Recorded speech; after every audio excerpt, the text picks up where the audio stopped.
Hello friend, চলে এসেছি নতুন ভিডিও নিয়ে। তো চলো, আমি বেরিয়ে পড়েছিলাম শ্যুটের উদ্দেশ্যে। ছিল আজকে শ্যুট, আর ওয়েদার খুবই খারাপ, তাও বেরিয়ে পড়েছি। তারপরে চলে গেলাম মেট্রো স্টেশনে গিয়ে টিকিট কেটে নিলাম। তারপর ঢুকবো স্টেশনে। তো দেখো, ঢোকার আগে এটা আমাদের দেখাতে হবে, নাহলে ঢুকতে দেবে না। তারপরে স্টেশনে গিয়ে দেখো, স্টেশনেও টিভি। এরপর ওয়েট করছিলাম একটু মেট্রোর জন্য। তো ওয়েট করতে করতে মেট্রো চলে এলে, তারপর মেট্রো চেপে বাবা এত ভিড়, বসার জায়গা পাইনি। শেষমেশ একটু বসেছি, বাট শরীরটা খুবই খারাপ লাগছিলো, অনেক সকালে উঠেছি।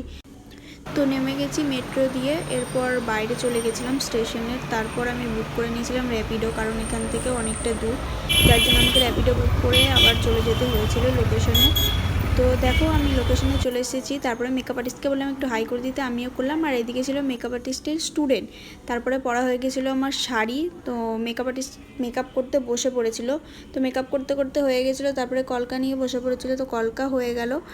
এদিকে আমার মৌয়া স্টুডেন্ট আমার হাতে এঁকে দিচ্ছিল লাল লাল, যাই হোক কিছু একটা। তারপরে আমি রেডি হয়ে গেছিলাম, আর এটা ছিল আমার ফাইনাল লুক। আর এটা ছিল আমার মেকআপ আর্টিস্ট। দেখো, তোমরা যদি বুক করতে চাও অবশ্যই কিন্তু বুক করো, খুব সুন্দর সাজায়। তো এদিকে হয়ে গেছিলো আমার প্যাকআপ, মানে শ্যুট শেষ হয়ে গেছিলো। তো তারপর আমি বেরোবো বাড়ির উদ্দেশ্যে। তো যদি ভিডিওটা ভালো লাগে লাইক কমেন্ট করে দিও। তো চলো, টাটা, দেখা হবে অন্য কোনো ব্লগে।